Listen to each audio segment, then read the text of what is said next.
this is the section where people can learn about us.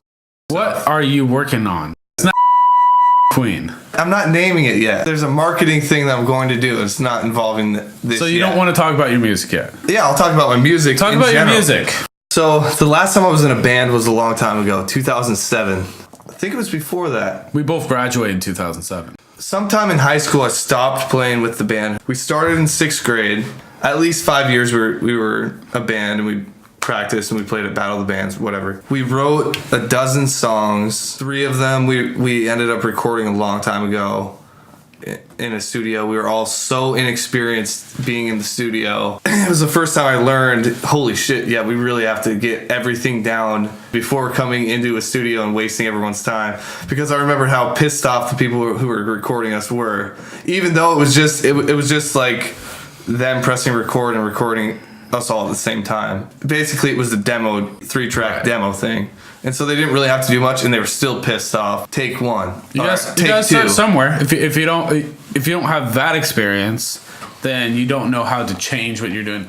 There were parts of it that sounded decent, but still parts of it that we hadn't even, as a band, written yet. I was playing the drums. I wasn't happy with the drums. Being in that band was like pretty much all of the members had so much ADD. If it wasn't gratifying right now, we switched to something that was gratifying.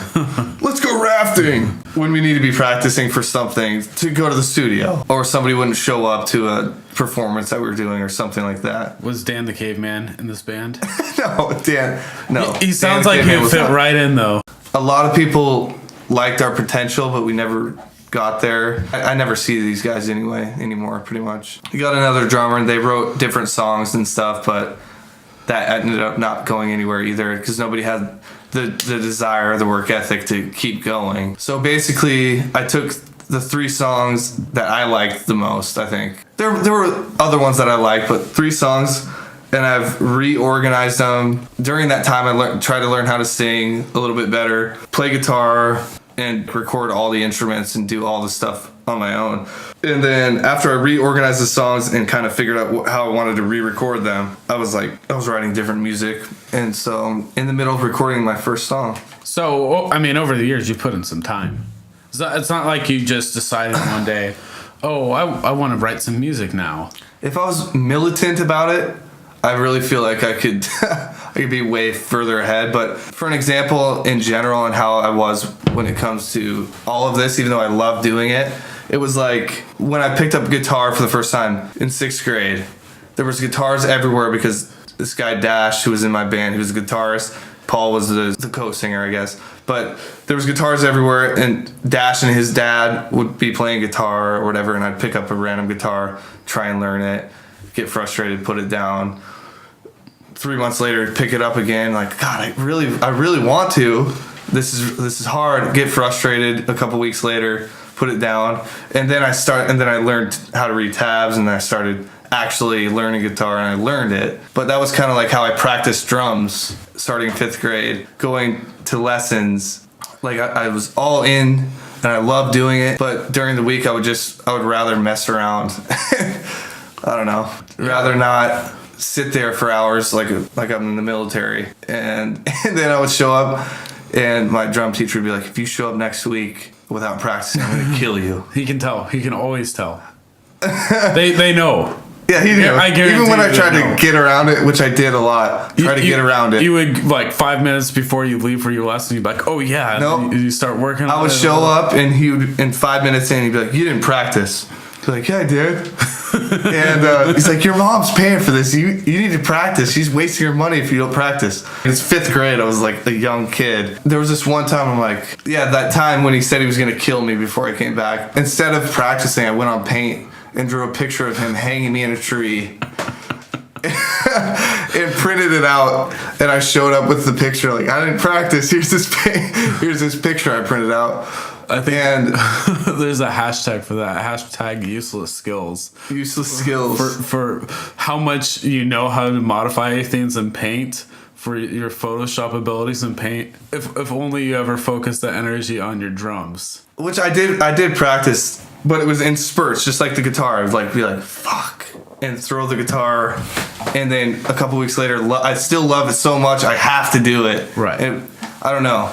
it's a lack of focus, but basically, I feel like I spent so many years. Now I need to get into it, and I'm doing it, and I'm excited. It's what you want. Yeah, and I appreciate Oyster Brines a lot, and Matt. Yeah, halfway through recording. I think really all we have is drums now, which I'm doing drums last. So we don't have to say the name of the song, but you've told me before what your inspiration for the song, like where did you derive your inspiration from this latest song? I was thinking about how I'm going to answer this question if I ever have to answer it, and I don't know at what scale this song's going to be, but I don't want it's. I don't want to talk about it.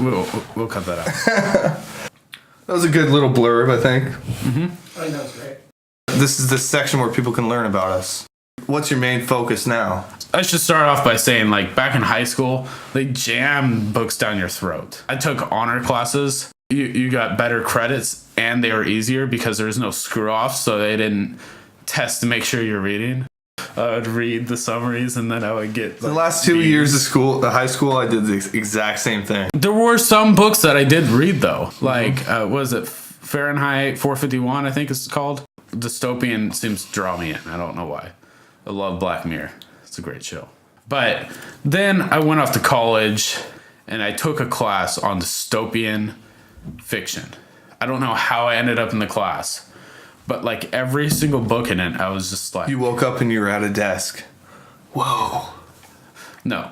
Oh. But like every single book in that whole class, I think I read every single one. It was all science fiction. like- What's dystopian? So you know what a utopia is? Utopia is a perfect world, basically. So like a lot of people would equate heaven as a utopia. Okay, so dystopian. Dystopian is the opposite of utopia. It's a world where everything's wrong. Cool. So it was like Clockwork Orange, 1984, It's that old black and white show. Twilight Zone. Yeah. Kind of. But yeah, 1984 is my favorite book all time. If you've never read it, read it. It'll blow your mind. You know, books like that really kind of stuck with me. So then I moved to Eugene, and I gave up reading. I didn't read a book for probably 3 years. Just pretty much going through the motions. You didn't have any inspiration by continuing to go. Right. So eventually I stopped, took a retail job. Didn't last long, right? I don't want to get too metaphysical, but right before we moved into the bro house, I had this dream. It just kind of fit into all the fiction that I like to read. I didn't write that dream down for about 3 or 4 years. I remembered it that long, but in specific detail. It was that much of an It's inspiration. a really vivid dream. So, I mean, I have it written in a book, and I'm not going to talk about what it was because I eventually want to release it in the form of fiction. Fast forward a couple years, I was like, I like reading. I like hearing. I like all this stuff, but it's just the stuff that I want to read, not the stuff that people make me read. There's a difference. When you're forced to do something, you resent it. You finally started learning. You were reading books. There's a book called Snow Crash, and like it was a different type of dystopian book, but I really love that. I read a couple others that really enticed me.